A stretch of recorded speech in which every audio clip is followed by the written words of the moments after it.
अस्सलाम वालेकुम व्यूअर्स, कैसे हैं आप सब। मैं उम्मीद करता हूँ आप सब खैरियत से होंगे और फाइनल टर्म की प्रिपरेशंस आई होप सो सब ने शुरू कर दी होंगी।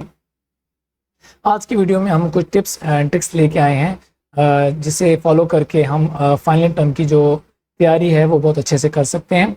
कुछ पॉइंट्स हैं, मैंने स्लाइड्स बनाई हैं आपके लिए, दो उन्हें देख लेते हैं और हम डिटेल में डिस्कस भी कर लेते हैं। तो सबसे पहला ये है कि कुछ बातें मेरी कड़वी होंगी और कुछ मीठी भी लगेंगी आपको। तो पहले तो ये है कि हैंड आउट्स आपने कोशिश करनी है कि सारे कंप्लीट आपने रीड करने हैं, ठीक है। हैंड आउट्स आपने कंप्लीट पढ़ने हैं। ऐसा बिल्कुल भी नहीं है कि आप हैंड आउट्स पढ़े बगैर आप ये कोशिश करें कि आपका पेपर बहुत अच्छे से हो जाए। अगर आपने अच्छे ग्रेड्स लेने हैं तो आपने हैंड आउट्स को जो है ना डिटेल में पढ़ना है, समझ के पढ़ना है। जैसे स्टोरी पढ़ते हैं ना हम, कोई कहानी पढ़ रहे होते हैं, जैसे बचपन में हम कहानियाँ पढ़ते थे, वैसे ही आप एक माइंड सेट बना के सुकून से हैंड आउट्स को पढ़ें और सारा फोकस अपना आप हैंड आउट्स पे रखें, ठीक है। तो उससे आपकी अच्छी तैयारी हो जाएगी। हैंड आउट्स पढ़ने के बाद या उसे पढ़ने के दौरान जो दूसरी जो ट्रिक है वो ये है कि आप अगर सॉफ्ट कॉपी में पढ़ रहे हैं तो आप हाईलाइटेड पीडीएफ के हाईलाइटर सॉफ्टवेयर काफ़ी अवेलेबल हैं, वो आप डाउनलोड करके उनमें पढ़ें और साथ में जो चीज़ आपको अहम लगती है आपके हिसाब से उसे आप हाईलाइट कर दें।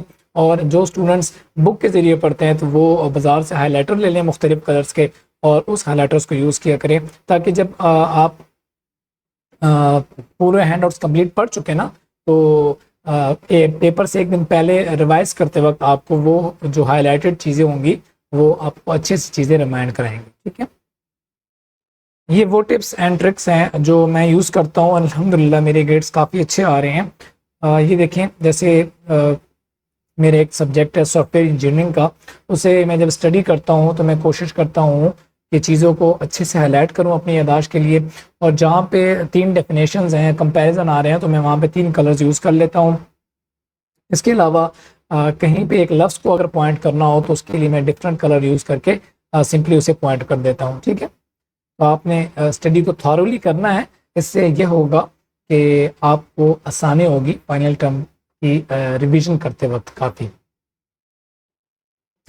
नेक्स्ट हमारा है जी, test yourself by watching recent MCQs videos on YouTube. जी यूट्यूब पे काफ़ी यूट्यूबर्स हैं जो एमसीक्यूज डाल रहे हैं, क्विज के सॉल्यूशंस डाल रहे हैं। आप उन एमसीक्यूज को देखें और सिर्फ देखना नहीं है, उनको समझें, उनको पॉज करके आप चेक करें कि सवाल आया तो उसका आंसर गेस करें कि इसका आंसर क्या होना चाहिए, ठीक है। और अगर आपको यकीन है कि इसका आंसर यही होगा तो आप अपने जो यूट्यूबर भाई होंगे या बहन होगी हमारी कोई, तो उनसे यही एक्सपेक्ट कर रहे होंगे कि वो भी उसका वही आंसर करें, ठीक है। तो सारी वीडियोस को थॉरली आप देखें अपनी लर्निंग के लिए। और अगर आपको कहीं ऐसा लगता है कि वो गलत बता रहे हैं या वो गलती कर रहे हैं तो आप बेशक उनसे कमेंट कर दें और उस गलती को दुरुस्त कर दें, ताकि बाकी आने वाले देखने वाले जो हैं उन्हें भी वो चीज़ बावर हो जाए। यूट्यूब पे अपने क्विज के रिवीजन करते वक्त आप उसे क्रॉस वेरीफाई भी कर सकते हैं। वीडियो को पॉज करें, अपनी नॉलेज के मुताबिक गेस करें। अदरवाइज जो आपके हैंड आउट्स या रेफरेंस बुक्स आपके पास अवेलेबल हैं वहाँ से उसे ढूंढें सवाल को कि ये कहाँ से उठाया गया है और कैसे जो है ना इस एमसीक्यू को जो है ना हमारे इंस्ट्रक्टर ने हमारे लिए बनाया है।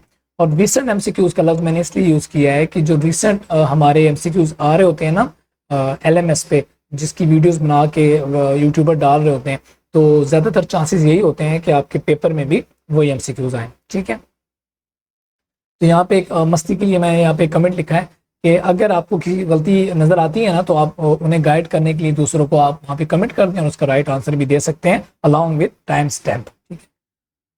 इसका इनडायरेक्टली आपको फ़ायदा ये होगा कि जब आप वो दुरुस्ती कराएंगे ना तो वो आपको चीज़ याद रहेगी।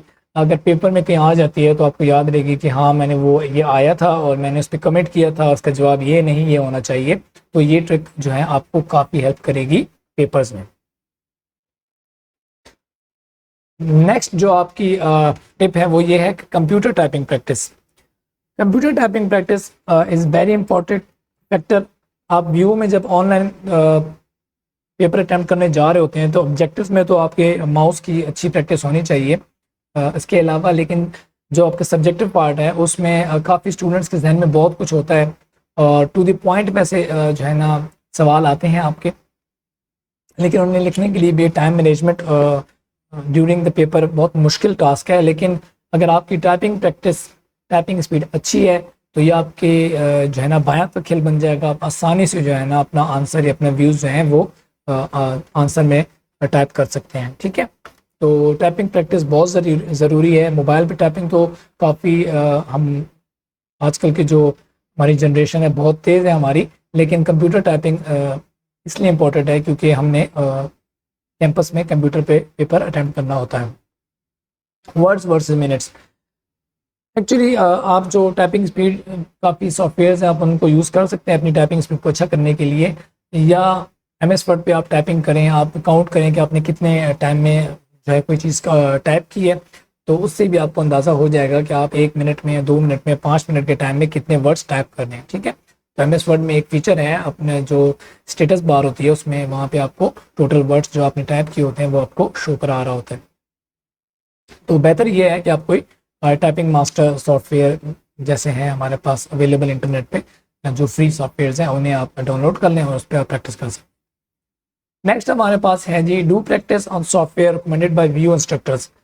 ओके, ये पॉइंट बहुत अहम है। काफ़ी ऐसे क्वेश्चंस भी आ जाते हैं सब्जेक्टिव में कि आपने जो सॉफ्टवेयर आपको रिकमेंड करते हैं ना व्यू इंस्ट्रक्टर्स कोई किसी भी कोर्स के, जैसे मैथ वालों को मैथ टाइप करते हैं रिकमेंड, अगर कोई ड्राइंग बनानी है तो पेंट का सॉफ्टवेयर हम यूज़ कर सकते हैं, डेटा स्ट्रक्चर्स या ऐसे कोई कंप्यूटर सॉफ्टवेयर से रेलिवेंट कोई डायग्राम्स बनानी है तो उसके लिए MS विजुअल यूज होता है। तो कुछ ऐसे सॉफ्टवेयर्स हैं जो आपको पेपर के दौरान भी अलाउ कर दिए जाते हैं और उनको यूज़ करके आप अच्छे से जो है ना टाइम सेविंग कर सकते हैं अपने सब्जेक्टिव पार्ट के लिए। अगर आपको कोई कह दे कि आपका एक सवाल है, आप ये डायग्राम जो है ना इसको ड्रा करके एज ए पेपर डाल दें, तो फिर तो आपको पेंट यूज़ करना पड़ेगा। तो पेंट में आपकी स्किल्स अच्छी होनी चाहिए, ना कि ऐसा ना हो कि पेपर वाले दिन आप पहली दफ़ा पेंट यूज़ कर रहे हो और फिर आपको समझ ना आ रही हो कि मैं क्या करूँ। नेक्स्ट जो हमारा पॉइंट है वो ये है कि learn to attempt your paper in 2 rounds. इसका मतलब ये है कि आपने अपना पेपर एक गो में नहीं करना। ये बहुत बेहतरीन टिप है, इसको आप हमेशा याद रखें। मैंने अप्लाई किया और इससे काफ़ी मेरा टाइम बच जाता है। पेपर आपने स्टार्ट कर दिया, आपके पास काफ़ी नॉलेज है, आप तैयारी करके आए हुए हैं, आपने हैंड आउट शीट्स किए हुए हैं, आपने अपने हाईलाइटेड हैंड आउट्स को रिवाइज करके आए हुए हैं, आपने क्विज़ की प्रैक्टिस यूट्यूब पे कर ली है। Now you are set to go to attempt final term paper. तो अब आपने क्या करना है कि जो चीज़ आपको आ रही है ना उसे जो ऑब्जेक्टिव पार्ट है उसे आप अटेम्प्ट करें, जो नहीं आ रही उसे छोड़ दें, बगैर कुछ सोचे समझे आप उसे छोड़ दें। जाते रहें, जो आ रही है वो करें, जो नहीं आ रही छोड़ दें, जो आ रही है करें, जो नहीं आ रही छोड़ दें। एट द एंड जब आप पहुंच जाएंगे आपके पास सब्जेक्टिव पार्ट आ जाएगा। सब्जेक्टिव में भी आपको पता चल जाएगा कि कौन से मुझे इनमें से चॉइसेस मेरे पास हैं जो जिन्हें मैं छोड़ सकता हूँ, क्योंकि अब तो जो पेपर पैटर्न है उसमें आपको चॉइसेस भी मिल रही हैं। तो जो चॉइसेस वाले सब्जेक्टिव जो क्वेश्चंस हैं उनको आप छोड़ दें और जो करने वाले हैं उन पे आप जो है ना सब्जेक्टिव को जो है पहले राउंड के आखिर में उससे कंप्लीट करें। जब आप पहले राउंड के आखिर में सब्जेक्टिव पार्ट, अपनी टाइपिंग प्रैक्टिस, अपनी सॉफ्टवेयर की जो रिकमेंडेड सॉफ्टवेयर की प्रैक्टिस है उनको इस्तेमाल करते हुए जब आप काफ़ी सारा अपना टाइम बचा के कर लेंगे ना, तो जो आपका आखिरी गो होगा ना, जो रिवीजन गो होता है, जो रिवीजन राउंड होता है आपका, उसमें आपने जो MCQs छोड़े हुए हैं, हो सकता है कि सब्जेक्टिव में या कहीं कुछ आंसर टाइप करते वक्त आपके जहन में कोई चीज़ आपको याद आ गई हो, तो वो जो आपके पेपर के शुरू में आपको याद नहीं आ रही थी तो वो आपको उस वक्त याद आ चुकी होती है, तो वो उसे आप आसानी से अटैम्प्ट कर सकते हैं। तो कोशिश ये किया करें कि आपका जो दूसरा राउंड है वो शुरू करने से से पहले आपके पास 5 या 10 मिनट लाजमी हो। ठीक है, 5 या 10 मिनट आपके पास होने चाहिए। ओके, एट द एंड ये है कि इम्प्रूव योर सेंटेंस स्ट्रक्चर। ये बहुत ज़रूरी है। जब आप कोई डिग्री कर रहे होते हैं, ख़ासतौर पे हम ऑनलाइन यूनिवर्सिटीज़ में डिस्टेंस लर्निंग में, तो हमारी जो लैंग्वेज जो यूज़ होती है ज़्यादातर वो इंग्लिश ही यूज़ होती है।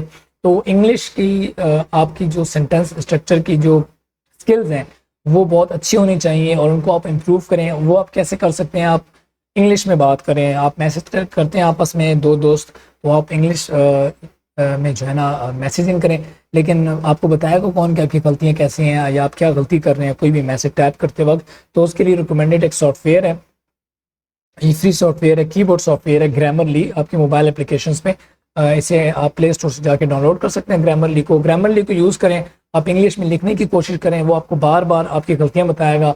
उन गलतियों को शुरू में आप उनकी डिटेल को देखें कि वो ऐसा क्यों कह रहे हैं। चूँकि आप अच्छे लेवल पे, यूनिवर्सिटी लेवल पे पढ़ रहे हैं, तो आपको बेसिक्स तो पता ही होंगी जो हमारी इंग्लिश ग्रामर्स की हैं। तो वो बहुत आसान तरीके से आपको बताता है कि आप ये गलती कर रहे हैं, इसको ऐसे करें। जब आप वो प्रैक्टिस रखेंगे ना अपनी, तो ये मैं आपको शर्तिया कहता हूँ कि विद इन 2 और 3 मंथ्स आपकी जो इंग्लिश स्ट्रक्चर है, आप इंग्लिश सेंटेंस स्ट्रक्चर जो है वो आपको बहुत बेहतरीन हो जाएगा और बहुत आप अच्छे से जुमले बहुत जल्दी से जो है ना बगैर किसी गलती के टाइप करना शुरू हो जाएंगे। लेकिन रिकमेंडेड ये है कि आप ग्रामरली को यूज़ करें और इंग्लिश में जो फ्रेंड्स होते हैं, जो कलीग्स होते हैं, वो इंग्लिश में बात करने की कोशिश करें। या ऐसा करें कि अगर इंग्लिश में वैसे आप बात नहीं कर सकते तो एक टाइम रख लें अपने फ्रेंड्स का एक ग्रुप में कि 1 घंटा जी हम जो ये डेडिकेटेड हमारा घंटा है इसमें हम इंग्लिश में बात करेंगे। तो ये कुछ टिप्स थी जो आपको आगे भी काम आएंगी इंशाल्लाह, और फाइनल टर्म की प्रिपरेशन में तो काम आएंगी। इसके अलावा हम कोशिश ये कर रहे हैं कि जो सब्जेक्ट्स जिनके हम फाइनल टर्म की प्रिपरेशन के लिए MCQs बनाएं, तो वो हम कर रहे हैं। और इंशाल्लाह आने वाली वीडियोस जो हैं हमारी, वो फाइनल टर्म की प्रिपरेशन से रेलिवेंट ही होंगी, और हम काफ़ी जो सब्जेक्ट्स हैं उन्हें कवर कर रहे हैं, कोर्सेज को कवर करके इंशाल्लाह हम अपलोड करेंगे। तो ज़रूर देखिएगा। मैं वेलकम करता हूँ सबको, और चैनल को हमारे सब्सक्राइब करें ताकि आने वाली जो न्यू वीडियोज़ हैं वो आप तक आसानी से पहुँच जाएँ। तो thank you very much video देखने का। तो मिलती है नेक्स्ट किसी वीडियो में, तब तक के लिए अल्लाह हाफ़िज़।